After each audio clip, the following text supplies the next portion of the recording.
So you want to work in tech? Amazing. Welcome to the buffet of career choices where every option looks good until you actually try it.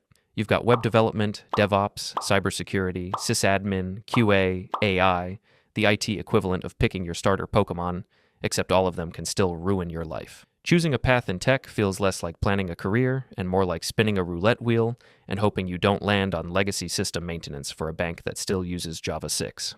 The IT world is massive, and each path has a shiny job description that immediately sounds cooler than it actually is. Take web development. At first glance, it's all about building beautiful, responsive websites with smooth animations and trendy color palettes. In reality, it's endless battles with CSS, cross-browser bugs, and trying to center a div that's been defying physics since 2007. Front-end devs are basically modern-day philosophers, asking deep questions like, why does this button work in Chrome but not in Safari? Meanwhile, back-end developers sit comfortably in the shadows, writing logic that should scale until one intern runs a postman loop and takes down the entire database. Then we have DevOps. This is where you go when you realize you're not emotionally stable enough for front-end, but still want to cry, just with logs instead of pixels. DevOps sounds slick on a resume, building CI/CD pipelines, automating deployments, and monitoring infrastructure. In practice, it's writing YAML so cryptic it may as well be an ancient spell, and waking up at 3 a.m. because your Kubernetes pod entered a crash loop back off for the 5th time today. You tell people you bridge the gap between dev and ops, but let's be honest, you mostly bridge the gap between Stack Overflow and Perplexity. Next up, cybersecurity. The hacker fantasy. Movies will have you believe you're breaking into the Pentagon with a USB stick and a hoodie.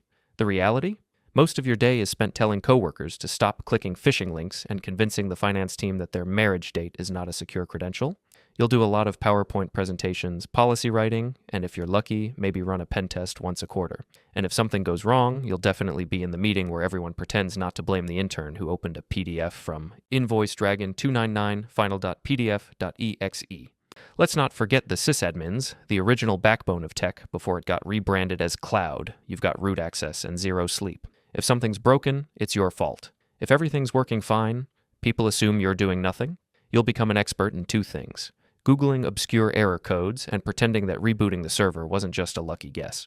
Your motto is simple. Did you try turning it off and on again? And yes, that actually fixes things more often than you'd like to admit. Then there's QA, quality assurance. The unsung heroes who catch bugs before they reach production and ruin everyone's weekend. QA testers are the reason products don't ship with clicking login deletes the current user bugs. But of course, when they log a bug, devs respond with the sacred words, "It works on my machine." You're not just testing software. You're testing relationships, egos, and your will to live when someone marks your critical bug report as won't fix. Now we arrive at the new kid on the block, AI engineering, the one career that instantly makes everyone assume you're building futuristic superintelligence. But you're not. You're labeling data, cleaning data, pre-processing data, and begging your model to stop thinking a golden retriever is a fire hydrant. People imagine you're creating Jarvis, but most of your time is spent fine-tuning hyperparameters while your GPU fans sound like a jet engine. You finally get your model trained after 3 days, and it performs worse than random guessing. And let's not even start on prompt engineering. That's basically gaslighting a chatbot until it behaves. And just when you thought you'd picked your lane, boom, AI crashes through the wall like the Kool-Aid Man. Oh yeah! Suddenly, every job in tech has a new requirement. Must be comfortable using AI tools. Whether you're writing front-end code, managing infra, or documenting APIs, there's an AI tool trying to take over that job, or at least make it faster, weirder, or both. AI is no longer a job title. It's a layer. It's in dev tools, CI pipelines, monitoring dashboards, code editors, documentation generators. It's basically like glitter. Once it's in the ecosystem, it's everywhere. And that brings us to this video's sponsor, Dakota, a platform that embraces the AI wave instead of running from it, getting good data used to mean wrestling with flaky scripts, breakable selectors, and rate limits that show up like surprise bosses.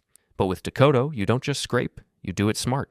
First up, the API playground. Drop in a URL, hit run, and get clean, structured HTML back. No broken selectors, no headless browser gymnastics. Want to tweak headers or filters? The Advanced Options panel has you covered.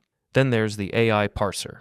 Paste a URL, give it a natural language prompt like get all the product names, prices, and URLs, and you get back clean, usable JSON, instantly ready for your app, dashboard, or model training pipeline. Dakota also just released a new powerful tool, their MCP server. It connects LLMs and tools like Claude Desktop, Cursor, and Windsurf directly to Dakota's platform, letting you fetch web data right from your coding environment. With built-in privacy, GeoFlex access, and anti-blocking tech, it's seamless scraping without the context switching or duct tape workflows. So yeah, join Dakota today using my link in the description and get yourself a 7-day free web scraping API trial. Thank you for sitting through yet another tech rant, and if you enjoyed it, leave a like and subscribe to become a fellow codehead.